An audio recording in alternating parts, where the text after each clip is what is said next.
we go. Another round of Tap Room Tramps. You were away last week. I was, yeah. It's Let's have a guess. Yeah, you were in.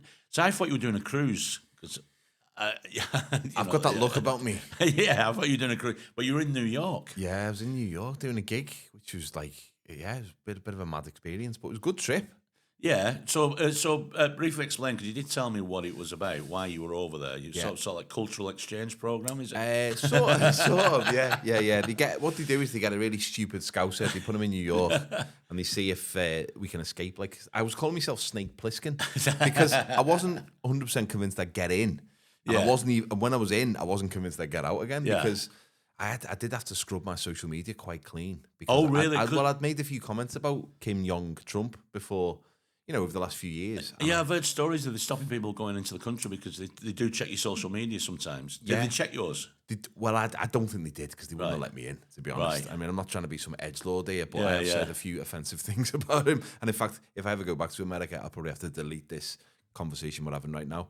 But there's a bit where you have to apply for an ESTA to get in, which is like a non-working visa.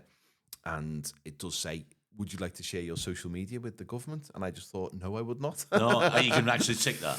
Well, you can tick would prefer not to. I didn't tick anything, and then it allowed me to complete the form, and I got the ESTA, and it was all wow. Would you like to share your social media with the government? Yeah, it's terrifying, isn't it? It is terrifying. Yeah, because I heard a story. I don't know where it's, but I heard a story in a pub where some guy's auntie wasn't allowed in because she did not have a mobile phone. Oh God, really? So they wanted to check like mobile. They just do random checks or something, and because she didn't have one, they couldn't understand why she didn't have a mobile phone. Which is suspicious nowadays, isn't it? If you don't have a mobile phone. But it was waiting in the queue to go through immigration as we landed. It suddenly dawned on me that I might get dragged into a room here. I might get the rubber glove welcome. So, but that was all fine. I just went right through. Did the show. Spent 3 days in New York. Mooched about. The gig was good, and then the Everton game was on the Sunday. Yeah. So I thought I've got to find a bar, and I found there was an Everton bar in Manhattan called Tame Mills, and so I found it. Went in just before kick-off. Loads of Everton memorabilia on the walls, big tellies on, loads of Evertonians watching the game. I was like, this is incredible. Really? New York Evertonians, and then the ref made a bad decision, and someone shouted, "Shut up, knobhead!" And I thought, these aren't New York. These are just Scousers on holiday. That's all it was.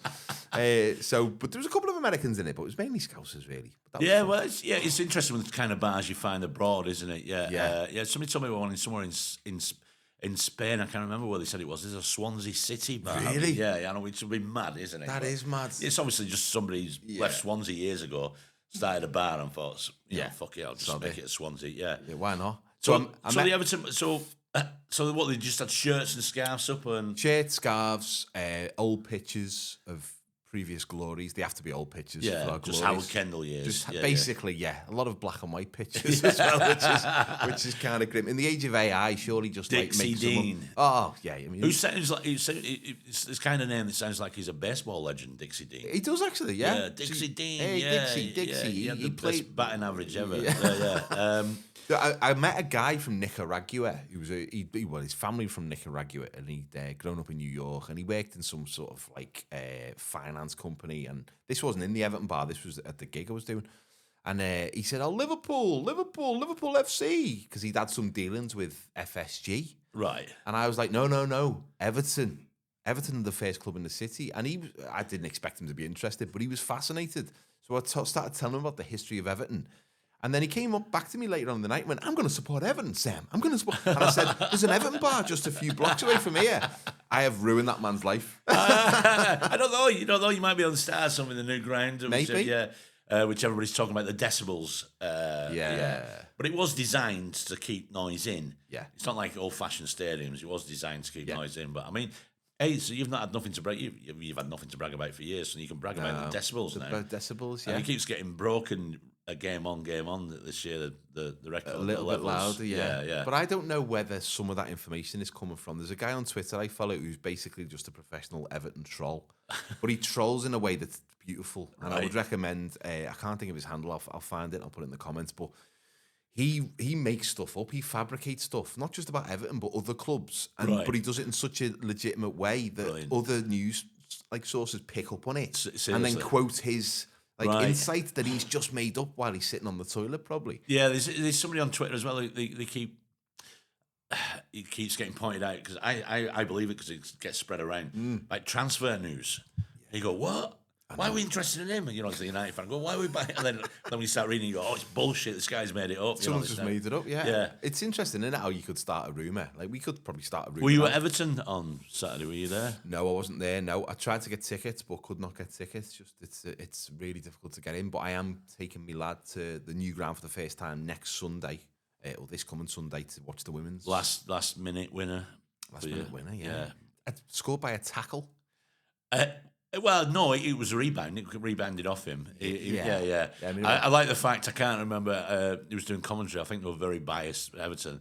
And he was saying, that's a really intelligent bit of play. He knew what he had to do was standing there and block the ball coming out, and he knew it would just go into the goal. He knew nothing about it. No, and putting your body in the way, that's what football is, isn't it? But that's perfect. Hits him on his shins, and now I can start. I will not. I've never hid this.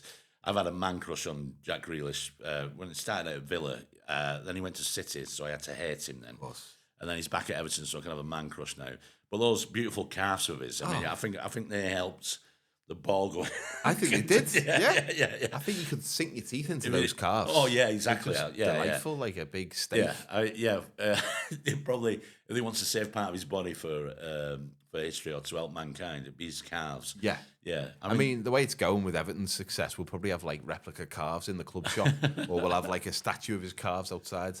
But I mean, he's a beautiful man. But he's just taken to Everton like a duck to water. Well, of course, yeah. Well, he's playing regularly. He's being allowed to do what he wants to do. Is run and plays and so on. Yeah. So and he wins more fouls than probably any. And they are genuine fouls. I know people moan about him. Yeah, but he wins them. He does win them. He knows what he's doing. That word. And I mean, you could joke all day about people diving, but he does kind of put his body in the way. But I'd hate to imagine living with him and trying to get to the dishwasher, and he just moves his body, and then he's on the floor, and you're like, legitimate fouler. Yeah, but the weekend proved again. It's the long throw in is back. It's alive and kicking. It's.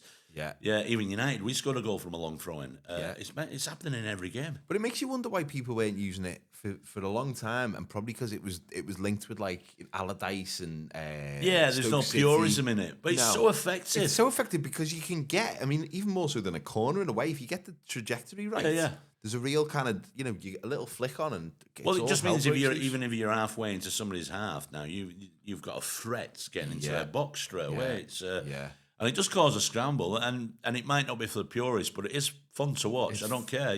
I've always enjoyed though, like crosses into the box. I know the way Pep Guardiola's changed the game across the world. People play differently now. I can't beat blood and thunder. Get the cross in, whip it in. Exactly. But I'm still a fan of the last 5 minutes. You're losing. Two centre halves have gone up to join you forward, and you start just knock it back to the keeper, and he lumps it forward. I love that. Yeah, it's great. It's absolutely brilliant because anything can happen, and it gives you hope that something might happen. Yeah, exactly. Yeah. As the defending team, I've got to say, because Everton, when we had that lead on Sunday, and we scored late on, of course they're getting late throw-ins. They're getting throw-ins, and because your clearances then have to be a little bit more mindful. You can't just boot it out to Rose Edge. You've got to try and get it up the pitch in like a rugby style fashion. Exactly, into the corners, into the channels. Hopefully, you've got a player running into channels. I hear that phrase. That's still a thing. I know. Yeah, I mean, it's expected now. Forwards, you've got to run into channels. Break the lines. Oh, break the lines. Yeah, I understand that, but no, I like it. I like it good. I think the old-fashioned centre forwards making a comeback. Actually, the big man who's just up front and just like target man. Yeah. Elbows defenders. Because I like that, and I used to like the kind of 2 men forward line. You got the big man and the little man. The flick on. The little man are going. Well, you had that for years with Sharpie and Inchy. Heath, wasn't it? Yeah. At Everton, that was a combination that worked perfect. Well, he used to win a lot of fouls as well, Graham Sharp. Win a foul in the 80s, his ass into people. Yeah, but to win a foul in the 1980s took some skill. It did actually. Because the referees barely blew up. No. I think the referees have been quite lenient at the start of the season so far, but that'll change. They'll go back to being soft asses, and every little tug will get fucking pulled up. So Liverpool have lost a look. We call them lucky Liverpool, weren't we, for a bit? Yeah, it's interesting, isn't it, how that's happened? And it's almost like it feels like at this point, like they'll never win another game ever again. Could you imagine? But I don't know what's happened with them. I mean, I suppose those results looked likely, as an Everton fan, surrounded by Liverpool fans, my wife, my friends, the way I look at Liverpool is probably clouded by the fact that they weren't playing well. They were scoring late. Yes. And I just assumed they're going to do that all season and win every trophy by scoring in the 94th minute. But I suppose those late goals definitely masked over the fact that they hadn't played well kind of all season, really. They've had little moments, but generally they've not been firing. I mean, the pundits keep going on about how they've got problems at right back and to the right-hand side of the pitch, and Salah's not tracking back. But did Salah ever track back? Did he? He never did, did he? He defended from the front, which is different, isn't it? He used to be part of the press. Well, they used to have a system in midfield where they'd cover for him because they knew he wouldn't. Salah's never going to track back. No. He scores you 20-odd goals a year, so you just want him, Well, he's one of the best players that this country's ever seen. Yeah, exactly, really, in the Premier League. But I think there used to be an element to Salah where he wouldn't do the dirty work as much early on in the game, so that when you get to like minute 75 onwards, he's got a little bit more in the tank. Exactly, yeah. And when the game's stretched, he's got, and how many goals has he scored just coming in from the right-hand side on his left foot when everyone's knackered? Yeah, but I think, so the pundits were sort of making out he's partly responsible for him conceding or problems, and you think, well, not really. No. You can't use that as an excuse, I don't think. I think the fullbacks is a problem for Liverpool, isn't it? And it's like Trent Alexander-Arnold. I can't call him Trent. Sorry, I've got to say his full name. You got to say his full name because he's not my mate. And he TAA. He wonder what that is in Spanish. Yeah, I don't know. He'll go far, that kid. Yeah, but everyone made a lot about his defensive duties that weren't part of his. The reason he's a good player is because he can find the pass. Yeah. And then Conor Bradley, whenever he used to come in, and I remember Conor Bradley, this was a couple of years ago, Everton was struggling, and we had no youth players coming through. And all of a sudden, they had this Conor Bradley who just came onto the scene and looked like a world beater. Yeah. He's definitely plateaued, and he looks really shaky in the derby. He should have got booked because he fouled Jack Grealish about 9 times. Against Chelsea at the weekend. He fouled Jack. Oh my God! How dare you? How dare he touch them calves? I clutched my pearls. So it's the international break now as well, which I don't. Sometimes you think when your team's doing badly, is it come at the right time or the wrong time? It's an hard one to know because you're going to otherwise have 2 weeks to dwell on it. So as a United fan, the last few years I've had fucking loads of these international breaks. But I hate the international break, but I want it to continue the international break because it means we're not getting beat. Well, on the same line as that, when Frank Lampard was the Everton manager, the World Cup in Qatar appeared, which was an international break of 6 weeks or 5 weeks in the middle of the season. Yeah. It's the best time I've had as a football fan up until the last maybe 6 months when Moyes has come back, because no Everton, but football. Yes, yeah. And I forget that I love football, hate Everton sometimes. That's changed, obviously. That's true. Yeah, I get that. I get that as a sentiment. Yeah. So the international break. So it's the World Cup qualifiers. Yeah. So England, we got a friendly against Wales on Thursday or whenever it is, and then we've got our one group game where we play Narnia or whatever fucking shite team we've got in. I think there's only one decent signing. It was Serbia or what we beat that. It's a fucking shocking. It's a slog, isn't it? I know, but it's. I hate the international break. Yeah.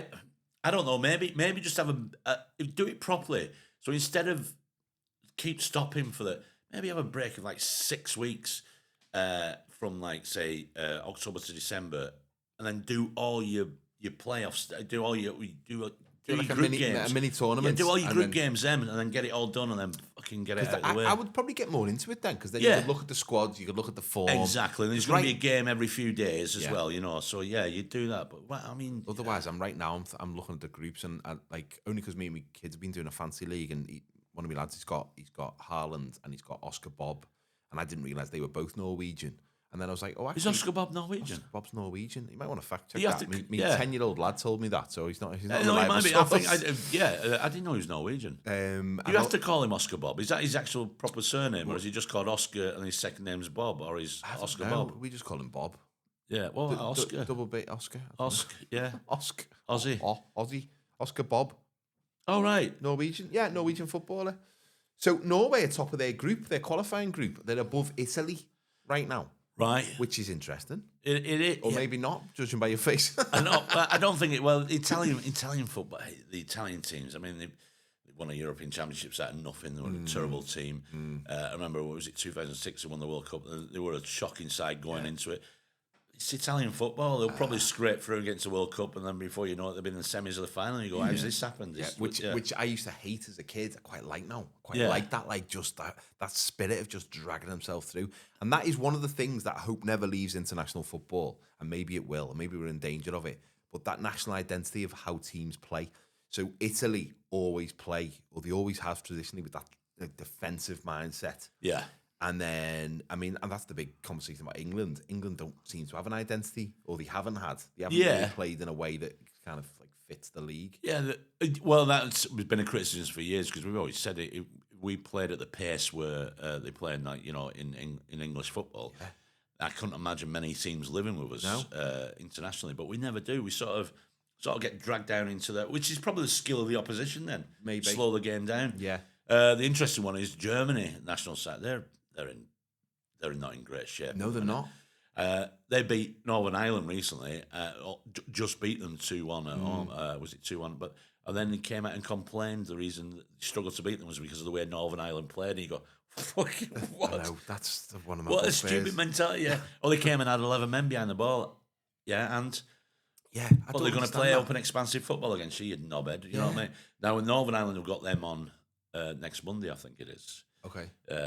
So well, that'll be interesting. And is that in Northern Ireland? That's in Northern Ireland. Right. Yeah. Okay. You can imagine that being a firecracker. Well, of an atmosphere. basically, the Nagelsmann, the German coach, has given the team speech. They just show that and go, look, he was slagging you off. Oh, yeah. Yeah. Like they used to get with the old newspaper headlines. Yeah, that's right. Yeah. There's your motivation, lads. Yeah. Must I'd laugh at that. If a manager came out and go, oh, it's just pathetic, boss. Come Yeah. on. Jesus, really? Is it that? Yeah. As a comedian, could you do that with, like, have a bad review on the dressing room wall? No, because it'd kill me. No, that I know. I'm not my confidence. You know what comics like? If you had to read a shit review before you went on stage, you go, oh my God, maybe he's right. Maybe I was a bit lackluster in the final third. Maybe some of the jokes didn't have the payoffs they were expecting. Oh my God. Yeah. I wouldn't be able to do it. Yeah. No, Well, that's why I couldn't be a professional footballer. I'd be watching Match of the Day and somebody say, oh, it looks like Mick Ferry's legs have gone. I go, God, he's right.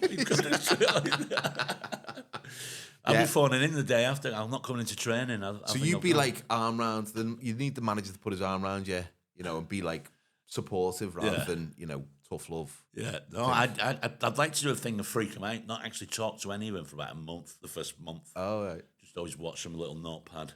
Not say a word to any player. Yeah. That would shit you up, wouldn't it? If you were in training, can you imagine if a manager, you're looking over there, and he's got his notepad, he's looking at it and he goes, like, write something down. You'd be Gets thinking, his red pen out. What's he doing? Yeah, and you don't want that. And then on Friday, you go into the canteen and there's a team sheet for the day after. You go, what the fuck? He's not even mentioning it. I'm not even on it. Yeah, not even on the bench. Yeah, exactly. Didn't Fergie do that? Wasn't there a story that came out? I think Rooney was talking about it. Fergie was when Man U were going for the quadruple. Yeah, and it was a FA Cup game at Old Trafford that you'd lost to someone. I can't Portsmouth, remember who. I think it was. Portsmouth. Yeah, that was it. And he didn't speak to anyone for something like 10 days. Yeah. He'd walk past him in the corridor and try and say hello, and Fergie just blank him. Because he was so let down that was the chance to win the quadruple. Yeah, it was. Yeah, we got through that. There's a good chance of doing that. But I do remember that game. It was a poor performance on the day as well. Actually, it was but some odd decisions as well from Fergus. But maybe he was quiet because he fucked up himself. Maybe, maybe. Or maybe sometimes you just don't want to speak to people. Well, you don't exactly. Yeah. Exactly. You can live in a house with people, like, your family. I can go there without speaking to anyone. I feel great. Oh yeah, that's nice.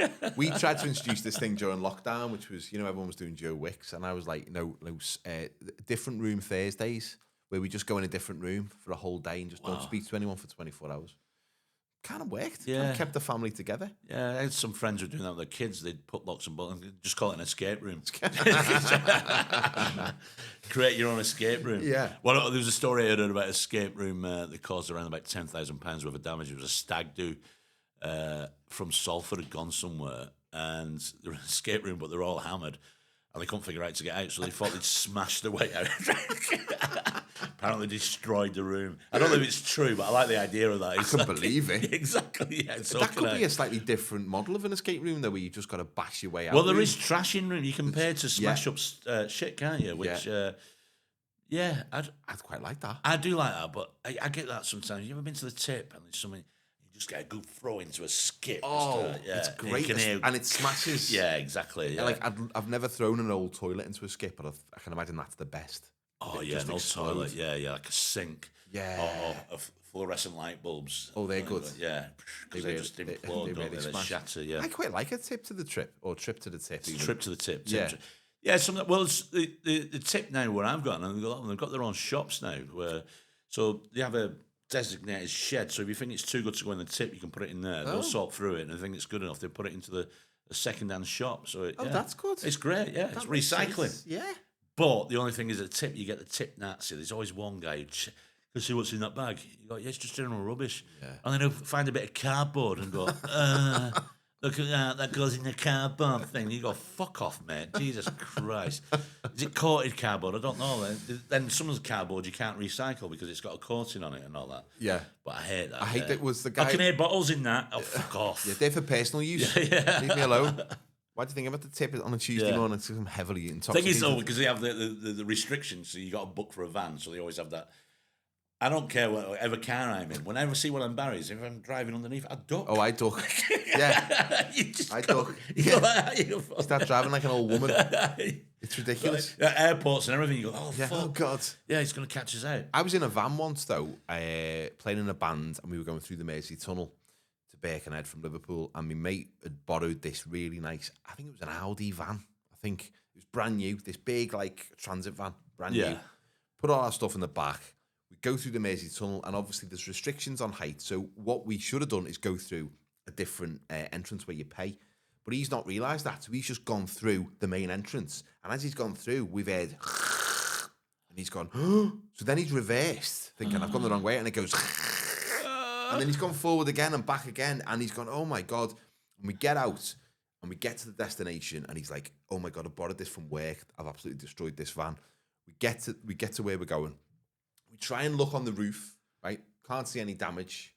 Get to the venue, open the back of the door to get the stuff, and we can just see sky through the roof. Oh. And he's just like a tin opener going, opened it. And he said, we're all going to have to throw in for this. And we're like, mate, you were driving.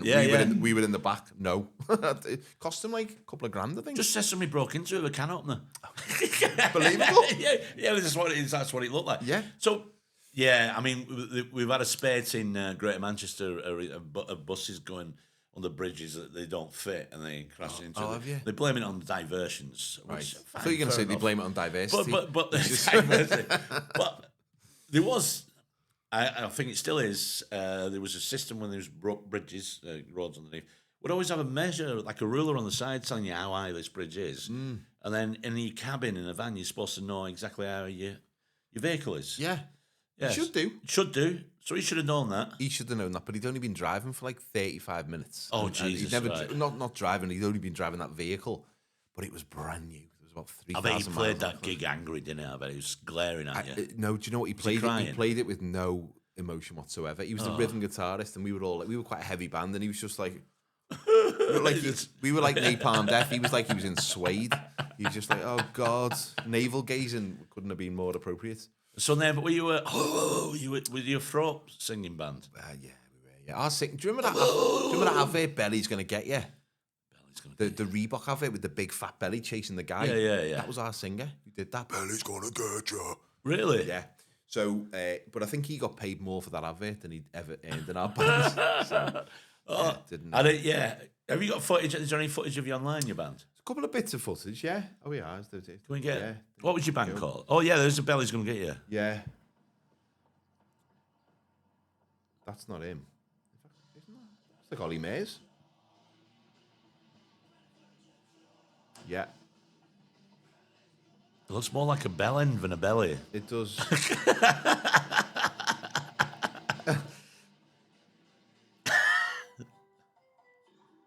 Yeah, anyway. We might get flagged on YouTube if we have too much of the song. But yeah, that's the kind of vocals we had. So it was very aggressive. But we started off quite mild, sounding like, Nirvana. Right. Not that they're particularly mild. No, but a bit grungy. You were a bit grungy. And then we just sort of leaned into to it. And Right. we were just angry kids. What were the band called? Oh, you said, what was it called? DBH. DBH. Yeah, DBH. So there might be footage on there. DBH bands. There's also another band called DBH now who are quite successful, which is not what we were. There's certainly something on YouTube. Oh, there's a DBH in Manchester. Wow. David Howell. Okay. Could we sue them then for... I don't know. No, you can't. Can you? I don't know. Is it worth a try? I don't know. But it's like with band names. So the Beat, but Dave Wakeling is he's just the only member to survive. He's the only member of it. He lives out in America, but they have to call themselves the English Beat over there. English Beat? Yeah, it's over not as in good the a name. States. It's not as good a name, but they have to do because there's no band called the Beat. Of course. Well, Audio Slave, who were Rage Against the Machine with the singer from Soundgarden. Yeah. I used to work with a girl whose boyfriend was in a band in Liverpool called Audio Slave, just a band trying to make it. And this band from America decided they wanted the name, and I think they paid them several tens of thousands of pounds for the name. It's like, wow, that's the dream. Oh, yeah. I've talked about this loads of times. You can make it. We used to play games sometimes when we're pissed. Let's come up with a punk band name. And then you go, all right, they'll call ourselves the Chocolate Arseholes. And then you go online and you go, fuck, there's a band called the Chocolate Arseholes. And do you know what? They're really good. Yeah. They're early stuff anyway. So which one's you on there then? No. Do you know if you type in DBH Migrate Country, then it'll come up. Migrate Country? That was a song about the problems with the country. It was a sarcastic title, really. Yeah. So here we go. This is you, is it? This is it. Yeah. I don't think this is a video. We didn't make a video, but this is just the song. Struggling to load. It's too heavy for YouTube to handle. It's funny actually. What's just come up on the screen there is Migrate Country. Obviously linked it to Gary Neville. We'll chat about that. We'll chat about that in a minute. Yeah. There we go. How's the bass? Wait for the bass line to drop because I'm quite proud of that even. Right. 30 years later. Here we go.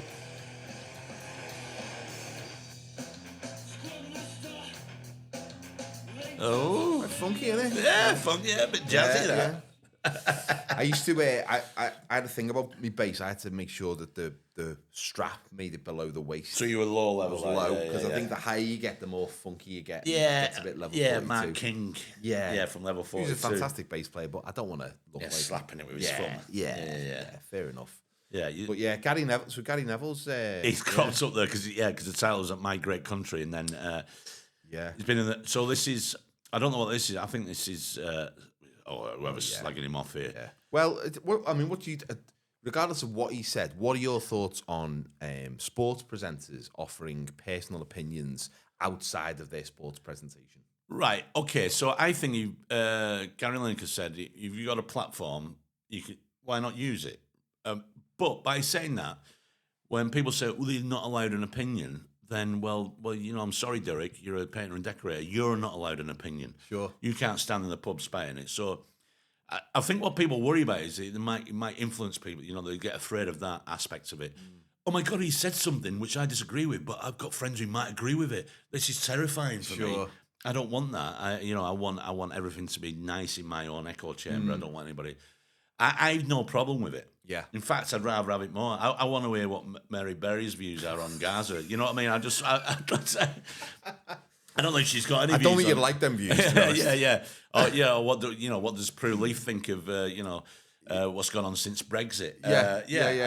In fact, that'd be great. What a great television show. Prue Leaf just came out of nowhere and said Brexit was a fucking disaster. The price of flour has gone through the fucking roof. And it would be brilliant because then you'd have knobheads online who start going, that's it, I'm never watching the Great British Bake Off again. Cancel Prue Leaf. Could you imagine that? What a hashtag. Prue Leaf has been cancelled. Yeah. Wow.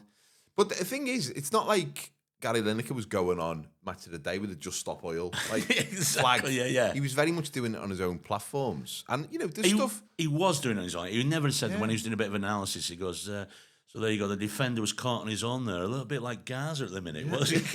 Yeah, or Liverpool like to go down the right wing, which is pretty much like Britain is. Yeah, exactly. Yeah. Yeah, and the same with Gary Neville. He's just done some video on his phone, hasn't he? On like what, his Twitter? I don't know where he's put it, but it's not like he's on Sky Sports doing the analysis and then jumping away from it. So you know, whether you agree or not, I think people's opinions have got to be like aired and vocalized. Otherwise, you know, what are we doing? We're just all you do pieces to camera on your phone. You thought some views. Yeah. It's more to get him off my chest. Well, it's probably the same. It's his own personal thing. It's getting off his chest. Yeah. I mean, I've not fully watched it yet. I've just been listening. So I think by some of the comments I've seen, I think basically what he said is that this, by reading this initially, I think he said, "Great Britain is a stinking pile of shit that's just come out of my dead grandma's ass." And if you support the flag, then you're an absolute, you're a piece of shit. That's not what he said. No, but the reaction to anything is always bigger than the thing itself, isn't it? The reaction is this whole mushroom of events, and which is why you get a lot of extreme commentators on both sides will just plant some absolute bullshit into the ether because they know it's then going to mushroom into this bigger cultural conversation, and it'll all come back to them, and they'll be the sort of puppet master of it. And it's often it's based on nothing, is it? It's just based on shite. So he's been called a champagne socialist, right? So if he is a socialist, and so what if he drinks champagne? So that does that mean that if you've got wealth, you're supposed to lack empathy? Then you can't care for you're not allowed to. Yeah, or you're not allowed to have nice things if you want nice things for other people. I think that's the key. Is that what it is? Yes, you can't drink champagne because you want other people to have champagne. Yeah, so you've got to have nothing. You've got to drink Bovril. If you're a socialist, you've got to drink piss. It's ridiculous. It doesn't make any sense, really, does it? But the idea of. I mean, we call Ribena a Tory Vimto. Well, I do like that. Yeah, I do like that. I think it's a good idea because it does feel that way. But opinions are just opinions, like arseholes. Some are nicer than others, aren't they? Well, it's that tricky thing of free speech again. Somebody said something that I don't like, so then I have to react to it and say that it's a bad thing that they've said. Well, do you want free speech or not? Yeah, and that's where the distinction comes from: disagreeing with what someone said, or disagreeing with the fact that they said it at all. Yeah, and I think disagreeing with what someone said is healthy for a conversation. Of course, in terms of a society that is trying to grow or repair, as it feels like it is at the moment. Well, there are so many things I would love to offer an opinion on online on subjects, and there's no fucking way I would do. Yeah.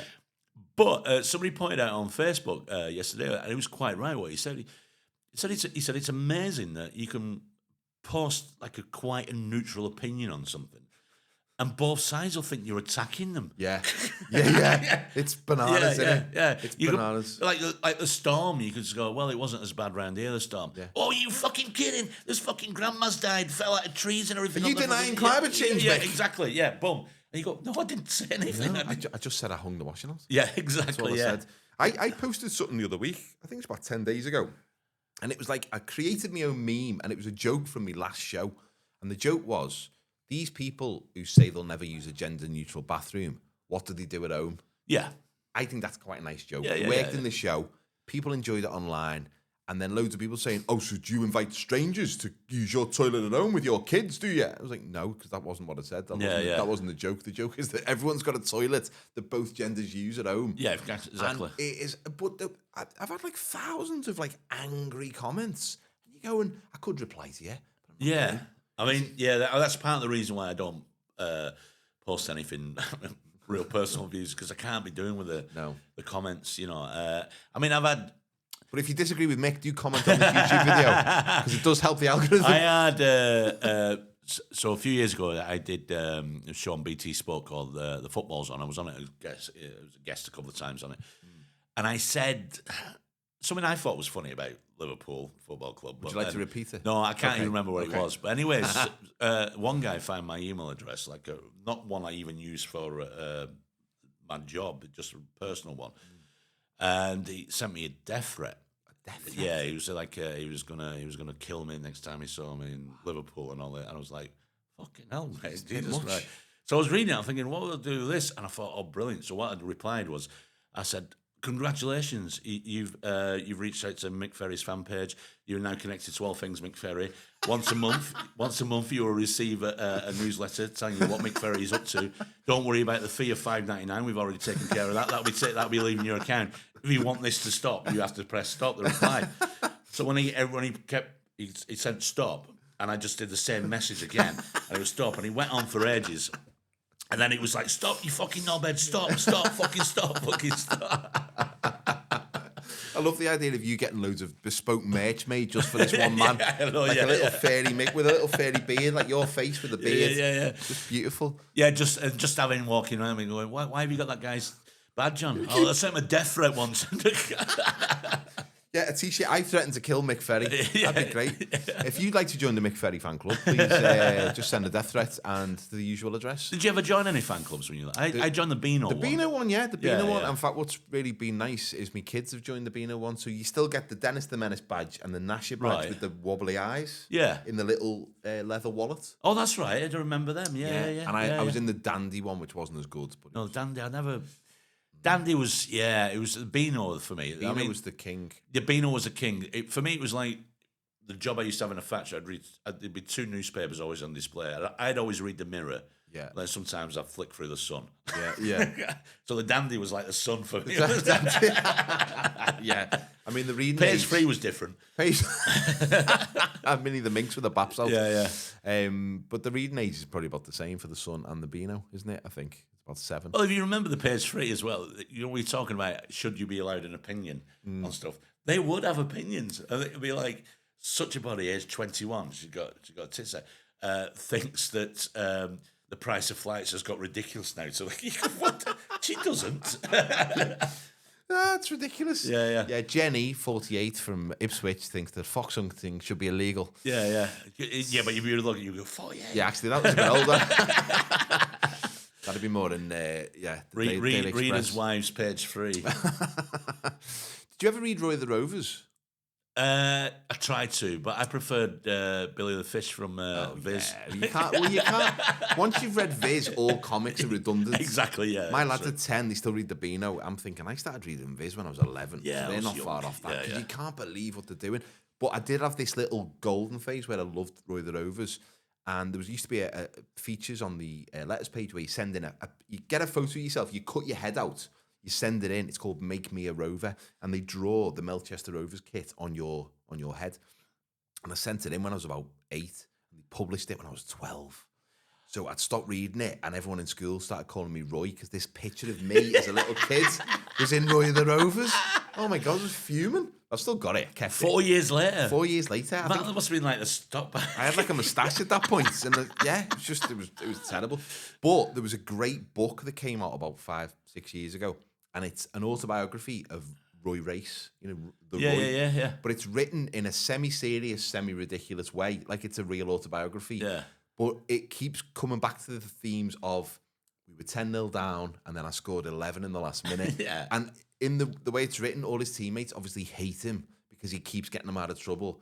The chairman's wife wants to sleep with him, but he doesn't know. It's honestly one of the funniest books I've ever read. Really? It's fantastic. Couldn't recommend it more. It's brilliant. Do you think he'd have opinions like Gary Neville? Because is he retired now, Roy? Race? I think the comic stopped. I think he lost a foot in a helicopter crash after the second earthquake at Melchester Rovers Stadium. But that mullet's amazing, isn't it? It's fantastic. Well, that's a Kevin Keegan style haircut there, but blonde. It's a blonde Kevin Keegan, that. A Hitler Youth Keegan. Yeah. See, they changed his style. So he went from the 70s, didn't he? And they changed his style all the time. Well, the kits were pretty good looking as well. I do remember that stripe down there. If I could buy a Melchester Rovers kit, I would. In fact, I'm gonna check online. Yeah, just have a look online. Have you got any idea where this picture is of you in there? Oh, you can. Oh my God. Melchester Rovers kit. Look That's at that. my Christmas sorted. Yeah.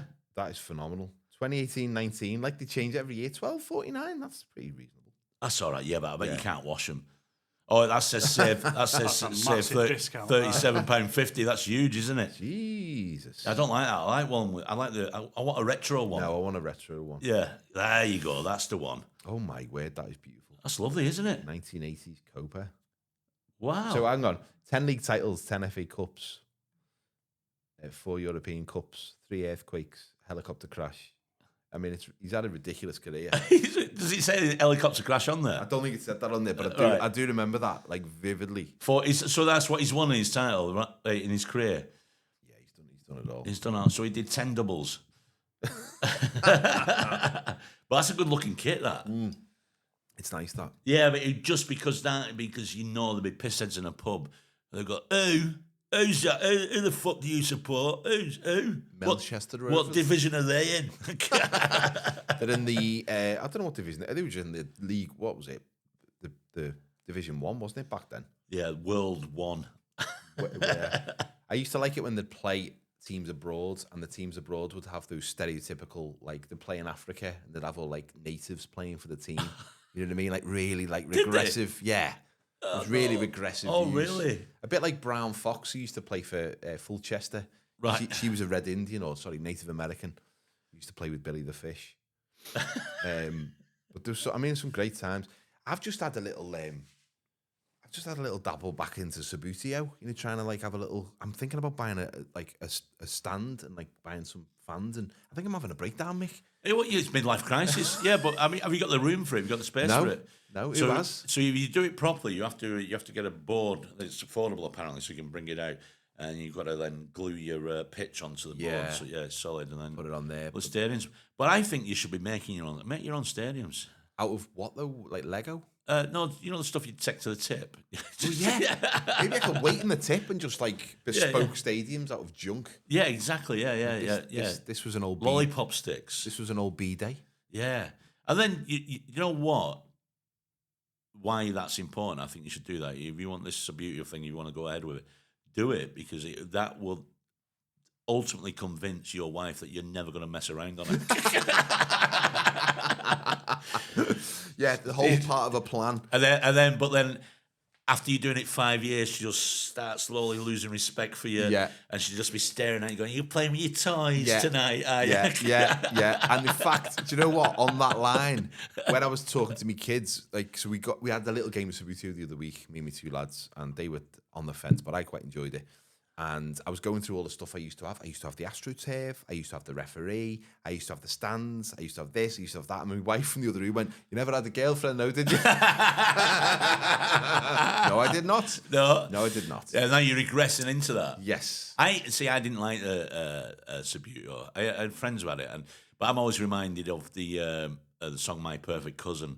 Because he flicked a kick and I didn't know, you know what I mean? Because I never knew actually. Because I ended up flicking the play right off the. Yeah, you can't use the thumb. Yeah, you have to be subtle with it. Yeah, you do. So I never did, but because we were just a poor family, so it was always posher kids at Subbuteo. Yeah, but I got one once from second-hand shop when I was a kid. It was like a Subbuteo, but you flicked the head down and they kicked with the legs. I can't remember what it was called. Was it called kick? I think it might have just been called. There was kick. a couple of iterations, wasn't there? Yeah. I had one at one point where you pulled the head back. Yeah. And me brother used to have this centre half, and if he ever got the ball to the centre half, he'd shoot, and I couldn't stop it. So we'd always pass it back to this fella, and he just called him the fella, and then he'd bend it into the top corner. Are you enjoying the show? Or maybe you're not enjoying the show. But either way, we'd love to hear from you. So drop us a line at taproomtramps@gmail.com. We'd love to hear from you. Did you ever have a table football? Sorry, I was getting emotional thinking about foosball. Yeah, I never had it. Foosball. No. I don't like. When did we start calling it foosball? Oh, I don't know. It's like the Germans. I hate it, mate. I find it boring. I get bored. Is there quickly. a rule with that where you can't spin? Apparently, you're not supposed to spin, but I used to just spin all of them. Like, so rock the table. Tip it up. Yeah, basically, yeah. Recreate the Melchester Rovers. I get bored quickly with that kind of game. It's like I like to have a game of pool every now and again. If you don't want me to play pool against you, all you have to do is take your time over a shot. Can't we do it? It's pool. We're not professional. No. What you weighing up a shot, and then if you do something dirty, seriously, it doesn't matter, does it? Why are you using chalk? Yeah. Why are you using the cue? Well, I will use chalk, and I love nothing more. There's a pub where I drink in, one of my locals, where they have a pool team in there. Right. Well, so this happened last year. So it was on. I didn't know what was happening. So Tuesday night, the pool team had practiced. Anyway, I'm at the bar in the tap room. It was where I always sit. There's a little hatch. I always sit there. And then two blokes come in and they go, "Hello, is this real?" I go, "Yeah." They said, "Yeah, where's the Laurel and Hardy? Where is it?" And I went, "Oh, they're in there practicing." Right? I thought they were talking about the pool thing. Oh. No, I didn't know that was the first night of the Laurel and Hardy, the local club. having their monthly meeting. Oh, So right. it was actually a proper Laura and Hardy thing. But I thought they were talking about the pool team. So what they weren't, they were actually talking about the real Laura and Hardy. So, but I love nothing more than in the, so they have their own queue. Yeah, if you beat them, bag. And I use the queue that you get, and I always call it council equipment. I go, yeah, I'm playing you with council equipment. You go, yeah, it's nothing better. And beating someone with a piece of crap kit Yeah. when they've got their own. It's like people who have their own bowling balls. Yeah. I just lose respect for those people. I played golf for a bit a few years ago, and I'd like to get back into it. I was terrible at it. The thing is with golf is you'll have one shot on a round where you think, I can do this. Yeah. I've cracked it. Yeah. But we were at Eaton Park once, got out early in the morning, and there's a guy in front of us. He was teeing off, and it was the first time I'd ever witnessed all the gear, no idea. Oh, yeah. And there was a couple of groups waiting, and it was a young lad. He had like Callaway top on, and he had the clubs. And I could hear this bloke in the group and go, I bet he's shit. He was. He missed the ball his first swing. Second one. Wow. Yeah. Third one, he just picked it because he embarrassed everybody watching because everybody's like cheering. He just picks up and threw it. Oh, my God. So we spend thousands of pounds on equipment and he ends up throwing the ball. Yeah, exactly, yeah. There's a level, isn't there, of like, if you've got a few bits of kit, then you think, well, he's probably all right. But if someone's got all the kit, and there's something about the way they approach, like, whether it's golf or something else, the way they approach the thing that they're doing, you go, you don't know what you're doing. Yeah. You're clearly haven't got a clue. I remember, because my boots when I played football, when I was at school for the school teams, my boots would be bought off flea markets, and sometimes my shin pads would actually be bits of cardboard down into my socks. And you turn up at games or you see lads getting changed. God, he's got Puma shin pads. He's got a proper boot, and you think he's going to be good. No, they were rubbish. They were just a rich kid. You know what I mean? The parents could afford the gear for him. Yeah. Which is nonsense. And there's got to be a level of disdain for those people. Surely, I look down on those people. All the gear, but no idea. Yeah. So that was the first time I really recognised what it was when that golfing thing. It was hilarious. It was one of the best things I'd ever seen. Yeah, golf's one of those games I'd love to get into it, but I've been to driving ranges and I've enjoyed that. Yeah. Never actually played on a course other than pitch and putt, but you've really got to commit if you want to get better. I believe you can't just. You can't play once a month. Can you? I know, but do you want to? Yeah, you could. You could play once a month. Yeah, you probably would slowly improve over years, but I don't think that's the point, is it? It's like a 4.5 hour, 5 hours out. You know, away from your beauty your table. Away from that. But it's the idea of the kit as well, because we talk like sports over here, so like the NFL season started again in the States, which is quite a short season, isn't it? I think does it go from from September to January? February? Or February. When's the Super Bowl? Super Bowl's the end. I think it's February, isn't it? Something like that. But it's compared to like a football season. Yeah, of course. Or soccer season. But it's just I used to watch it. Second Sunday of February is the 80s and 90s. They used to show it on Channel 4. I think I used to watch it then. But I've never really. I mean, I don't have a. Do you have a team? An NFL team? No, I haven't got a team. No, I bought because I love cricket. I love Test cricket more than anything. And a few people have talked about because I didn't like the stop-start nature of NFL initially, but a lot of people who've got into it, and we know loads of people, don't we? Who've got well into it. I've sort of explained it, and like the tactics are paramount, and it's all about the plays and the moves. So, because I love that in cricket when you're looking at the field changing and the bowler changing, tiny little tweaks. But I just haven't got the time. But maybe we should pick a team each. And I know, but I mean, I'm already investing in following all sorts of other shits. Yeah, you know what I mean? Me too. Me too. But because I know what I'm like, if I get into it, I'll be into it, and I'll then be fully committed. Yeah, and then I'll be like, all of a sudden I'll be getting up at like 4 a.m. to watch a game. So you know what I mean? I know what I'm like. Is that a new tattoo, Mick? Well, yeah. But I haven't got a team. If you're gonna pick a team, because who are the current champions? Is it Baltimore Ravens or is it? Which is a great name, isn't it? I think that's got something to do with Edgar Allan Poe, hasn't it? Probably. I couldn't pick a team who were good. I'd have to I've modelled everything on my follow for Everton, so I'd have to pick a team who were kind of good once and a crap. Well, I did that with AFL, Aussie football, and most of the teams are from Melbourne out there, and I didn't want to pick, when I was out there in Melbourne, I didn't want to pick a team that was good. Yeah. So I picked St Kilda, mainly because the kit they wore was red, white and black, so it's United colours, so I thought, right, God, I've picked the shitty stick. It's a proper Aussie name, St Kilda. St Kilda, I yeah. can And hear then, but so in baseball as well, I follow the Seattle Mariners. They're terrible. They're terrible. Yeah. I sort of went to watch the New York Knicks play basketball once. Right. And I went to watch the New York, what's the hockey team, ice hockey team? New York Rangers. Right. And I sort of tried to follow both of those afterwards, having seen them in the flesh and thinking, well, they're my team for this sport. But I could not really be asked. And after, because basketball, they play like 4 times a week or something. They go at it, yeah. So just keeping up with the scores was dead hard. Watching the games was impossible. And then I lost interest. Yeah. I used to squeak in. I can't be doing. Oh, you know, God. The trainers on the floor. Yeah. That, it really goes through me. Oh, it's you know, like the horrible. scene in Jaws when he puts his nails down the board. Yeah. Well, you go, oh, stop. Come on. Yeah. Surely they can get around that problem now. Put your slippers on? Or Play with your slippers on. I know. roller skates? But yeah. Basketball, I will try and watch it, and you can get exciting. But problem is, I don't know. Freud's.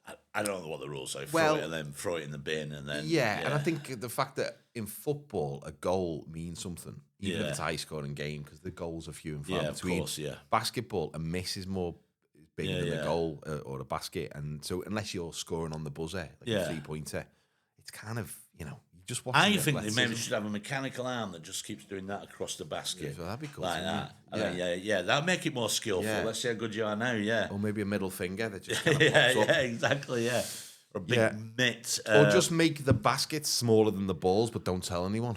Let's see how long. Another 0-0 today between the New York Jets. They had a 0-0 in rugby league last year. That's then rare. They had a game that was 4-2 and so on.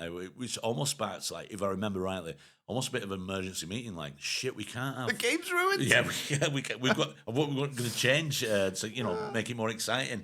That's funny, isn't it? Yeah, 0-0 at rugby. God, that's fucking. Well, imagine that was the only game you've been to watch live. Didn't see a try. Yeah, exactly. Wow. Yeah, is it there, the 0-0? It was. Yeah, between Workington and hang on, no, there was one Warrington for All FC in 2022. I'm pretty sure there was a 0-0 last year, and the game got won with like a golden drop goal or something like in there. Yeah, something like that. Well, do you know in the World Cup before when the group games were, if you were level in the group games like back in the 70s, I'm sure they used to a couple of times they used to just toss a coin to see. Who Yeah, we went did. through, Yeah. Which is just like mad, isn't it? I know, but then they started doing goal differences to encourage you to score goals. Which makes sense. Of course, yeah. And then now I'm not sure whether they do it on goal difference or the tie between those teams. Like I think there's like a level of what they go to first. Yeah, I'm not sure that. It's complicated, but toss of the coin. Yeah, toss of the coin's ridiculous. Well, we might as well have a thumb war. When I was in the last year of junior school, we were in an under sevens competition. We were in the final. It was really weird in competition. You play all your games on the morning. We got there. We played 4 games that morning to get to this final. And it was 0-0 going right into the final. I think each half was only like 15 minutes long or whatever it was. And they scored, that team. They scored like goal. It was 1-0. And the guy who was refereeing went, I was about to toss a coin to see who'd won it. I was like, I know, I wouldn't. Share it. Share it, exactly. Or have a penalty shootout. Lee Shock Wigan in extra time after first 0-0 draw in Super League history. Exactly, that's the one. Yeah. So they won 1-0. Yeah, in extra time with a drop goal. Oh my God, that's pathetic. It's bad, that, isn't it? Wow. Imagine that if you've been like your kid, you're going, no, hey, listen, rugby is what you want to be into. Loads of goals, loads of action. Wigan are in town, so I'll take you along to that. It's going to be a great game. You're going to love it. Dad, this is rubbish. Exactly. Mental. Wow. Yeah. So that can't be allowed to happen again. But the NFL, but the thing is as well, there's not really any equipment there, is there, apart from a gum shield? No. And if you had a kid, the gear that you've got to buy. And the amount of concussions is unreal, isn't it? There's all this like head trauma and there's all these like research about old NFL players because even just like the way people tackle is just unreal. Well, they think that might be the way they tackle is because of the gear they're wearing. It almost gives you that belief that you can't be broken or beaten. So as the hits in rugby, you'll see big hits, but they tend to be cleaner. People know and they know how to do it. And And they're just as powerful, but they're not as... Some of the ones you watch, you're feeling from them watching them on the Exactly, telly. You're I like, know, Jesus Christ, that's I know. unreal. I tried playing rugby when I was at school, and somebody's running at you to tackle. I just go, no, you're no, all right. no, go through. Go on. There was that new league where they just ran at each other and rugby tackled each other. It was just two massive blokes that just see who could hit each other harder. Really? And then there was kids doing it in playgrounds. They had to put like a warning. Was thing this out. like a training exercise or something? Or No, what? it was like a full league. I'll see if I can find it. Wow. Yeah, that's... There we go. Rugby league tackle. Brutal tackles, hard hits. That's not it. Yeah, because kids will copy that kind of thing. Yeah. I mean, if you think you want to play rugby, you only need to be tackled once by someone who really wants to play rugby. Yeah, to no, yeah, realise, of course. I don't want to play this game. I'll do. Well, that's when I started realising you get older, you're going through school, and you're thinking, because every kid's dream is I want to be a professional footballer.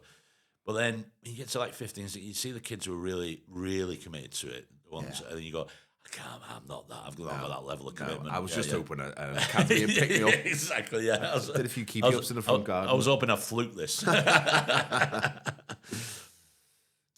Well, yeah, see if we can find out the tackle. But yeah, some of the tackles are frightening.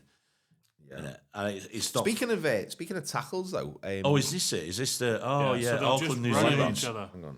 Oh, so is this Union then? Jesus Christ. Yeah, they look like Union. Oh Jesus! Did you get him in the face? He didn't even go down. Yeah, They'll swap who's got the ball and just go again. And who wins? I think it's whoever Spills the gets ball. the biggest hit or knocks them out. Oh God. Oh my word! That'll literally break me in half. No, no, not for me. no. But speaking of tackles, Although we did used to play British Bulldogs. yeah, that's true. Yeah, Very that similar. was a very similar game, wasn't it? It was actually, yeah. And it was on concrete. It was terrifying. We went down. Yeah, murder ball. Did you ever play murder ball? No, we used to play dodgeball a little bit. But Well, it was the same as basically you'd try and hurt people with a ball. at least using the ball. Yeah, I using know. a rock. Well, we used an indoor cricket ball once at school. This is teachers. Yeah, I know exactly. No headgear. He said no headshot. No.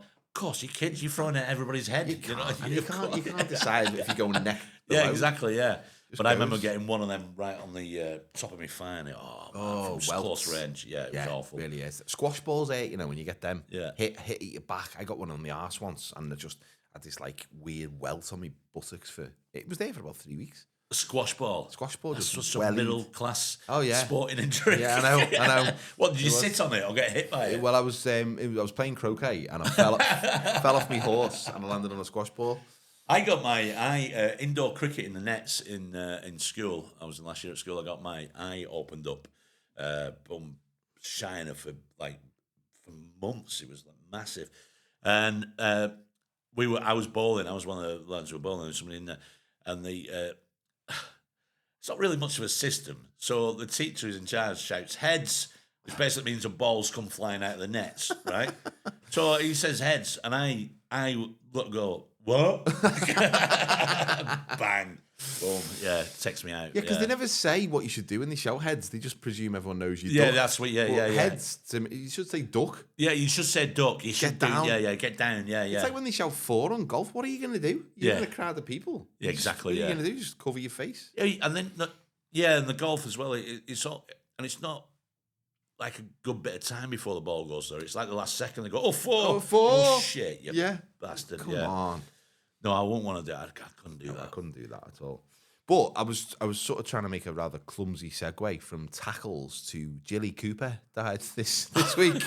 And obviously she used to write quite a lot about tackles of a different nature. Right, yeah. She was very old, but I've never read a Jilly Cooper book. Have you ever? No, I've never read them, but I did see a couple of the TV series that were made of Rivals. Riders is one as well, which was the polo players having affairs. Yeah. Of course. I mean, I think she was part of that world anyway. But yeah, you have to give her credit as well. I remember they showed a clip of this as well recently. But I do remember her always having to be on TV, almost defending herself because she wrote about sex in books. Why? Yeah, and exactly. It wasn't really. I mean, it was a bit rude, but I don't think it was particularly. No, he wasn't graphic, rude. He was wasn't it? Jackie Collins, was No, it? Yeah, no. the stud and the the bitch was it? I think it was. That's bitch. a Julia Donaldson book, isn't it? You Stood in the Bitch by Julia Donaldson. Is that the name of the book? Julie Donaldson. She wrote. She wrote the Gruffalo. Yeah. Which had no sexual undertones. Yeah. Unless you really look. Well, it's why I got confused. So Suzanne Collins, who wrote The Hunger Games, but because of the surname, when I first heard that name, I went, she can't have written that. She's no way. The Hunger Games by Jackie Collins would be a very different kind of food, wouldn't it? There's an author I always see at airports, and her name's Kathy Reeks, and I was thinking, oh, does she? oh, bless. It's like yeah. Does Tom Cruise? Yeah. Is Ted Danson? So I can't work that. How old was she? 88. 88, still filthy as well by all accounts. But yeah, good on her. I mean, yeah, she's it's very specific niche, very specific furrow that she plowed. She got Rivals, Riders, Polo, Tackle. Oh, she has got a book called Tackle. She's got a book called Tackle. Yeah, I was being quite playful. I didn't know that was the name of her book. See, this is like inventing punk band names. It's already out there, yeah. One called Mount. Oh, amazing. What's that? The Man Who Made Husbands Jealous. The Man Who Made Husbands Jealous? That's the guy. Book about you, Mick? Yeah, exactly. The Man Who Made Husbands Jealous. That is mental. I'm going to change my Twitter bio to that. Yeah. Mount. Oh, my word. Just looking at the dates of some of these books, though, she was still writing absolute filth well into her 80s. Yeah. And for that, I'd Exactly. say cheers, Jilly. Yeah, well done. Jump. Score. It's all innuendo, isn't it? Bang. Yeah, bang. Wallop. Fist. Crash. Fist. Brackets, cut your nails, please. Anal foot job. Oh, no, that's not. Sorry, that's one I'm writing. That's on my to-do list. Mounts, that's hilarious. Yeah. Because it does sound like some posh people. So, yes, darling, I want children. I'm now about to mount you. Are you ready for a good mounting? Well, I mount you. Yeah. Jump, darling, jump. I mounted the wife last night, yeah. Oh, terrible. Yeah. Oh, well, but yeah. And then Patricia Rutledge died as well. 92. 92. From Liverpool originally. Yeah, she came out with a really nice comment about a month ago where she said about as she aged, how she changed her life. But also prove as well, like, she'd been a jobbing actress until like her 40s, then it started to work for her. So it's almost like proof that There's hope for us. Oh, yeah. Never give up on it. Well, it's funny when you see these people who've had these incredible careers and you think their career only really blossomed late. I mean, Morgan Freeman's another one. Yeah, Morgan Freeman. Thingy, what's he called? God rest his soul. Hans Gruber. I don't know his name, but the character. What's I mean, he left a mark, obviously, his career. What's he? Yeah. I don't think of his name. I've forgot his name now. Jeremy Irons. No, not Jeremy Irons. No, he played Hans Gruber's brother. Still can't get his name. Alan Rickman. Alan Rickman, yeah. Who is in that awful Robin Hood film. And you can tell he's realises how shit it is. So he's clearly ad-libbing all his stuff. Yeah. He's good in that, actually. He's brilliant. Because of that. Because of that. I think he's probably halfway through film and go, this is shocking. This is shit. I'm going to mess about. I'm going to mess about. I'm going to have a mess around. Alan Rickman hit the big time late and then died early, which is unfortunate. Yeah, bless him. I think he was much loved. But crammed a lot in though, didn't he? You know, that Harry Potter franchise thing. But Hans Gruber. So Die Hard comes into the argument: Christmas film or not? I've always there's certain things I don't like to talk about in public. One's anything to do with trans rights. Right. And the other one is anything to do with Die Hard being a Christmas movie, because these two are very inflammatory subjects which people get very angry about. Right, I don't know. What do you think? I tell you something. I would never give you my opinion on transition because it doesn't matter what I'll never do that. Yeah. But Die Hard is a Christmas film. I've no two ways about it. I think if there's Christmas in the movie, it's set at Christmas. I know. I mean, is Love Actually a Christmas film? I'd say yeah. Have you watched it? Oh, it's dreadful. It's awful, isn't it? I hate it. Why has it got this cult following? What? I don't know. Can't stand it. I went to the cinema to see it with an ex-girlfriend. And we walked out and people were weeping, holding on to each other. And me and her were going, what are these people doing? Like, why are they just lost it? Like, they've watched the most traumatic experience. So many schmaltzy performances in it. Yeah. Just, I'm weird. Have you seen Love Actually, Jacob? I don't think so. Good. Keep it that way. I've seen Die Hard, though. Yeah, Die Hard. Christmas film? I don't know if it's a Christmas film, but it's a film you should watch at Christmas. Because it's set at Christmas. Yeah. I will definitely watch it. It's a Christmas Eve party.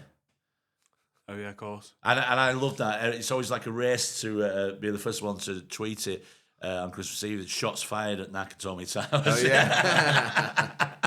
It's become a tradition, but it is a...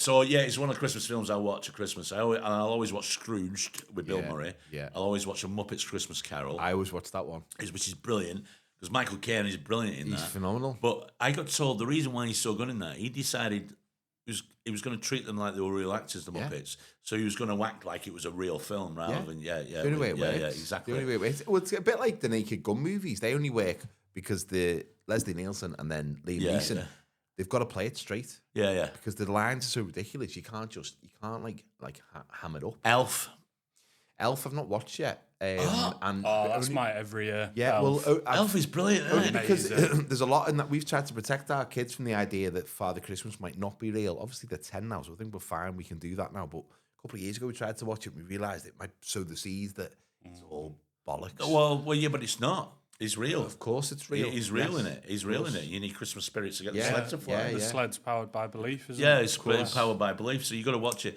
And then, probably my favourite, I can't believe Jim Carrey didn't get an Oscar for it, is The Grinch. Oh, it's wonderful. Well better than the animated one that we made. Miles Oh, better. it's absolutely- And he's stunning in it. Oh, he's absolutely amazing. brilliant. Yeah. Amazing. I like that one. There's a really good one on Apple TV called Spirited with Will Ferrell and Ryan Reynolds. Seen which that, is a yeah. musical. That's Did you see The Big Red? Where he can go into get little toy cars and turn them into real cars. He's the magic elf. The Rock. Oh, is that? No, I haven't seen that It's one. good. It's good Yeah, fun. is it Yeah, good? it's good fun. Yeah. Any Christmas movies? Yeah. Isn't it? Really. So- Red One. Yeah, Red One. That's it. Yeah. That was good. Yeah, it's pretty. It's good. Yeah. So how can people get in touch with us? What's the email? Well, address? I would drop a cut. Well, we need. Are we gonna start? Should we follow an NFL team for the? Yeah. All right. Tell us which team to follow. Yeah, do it in a comment or whatever. Yeah. Just tell us which NFL team to follow. Comment on the video, or you can email us on. And quickly, also email us, but also comment as well. Is Die Hard a Christmas film? Yeah, that's true. And who are you? So Jack Grealish is my man crush. Yeah. Yeah, you haven't said who yours is. Oh no, I think it was probably Duncan Ferguson. Really? Yeah. Oh my god. Yeah. I can see why you just cradle. just feel safe. Yeah, You just- exactly. Yeah, You feel safe from any burglars that broke into your house. Exactly. We'll leave it there. Bye bye. Bye. It's later than you think. Enjoy yourself while you're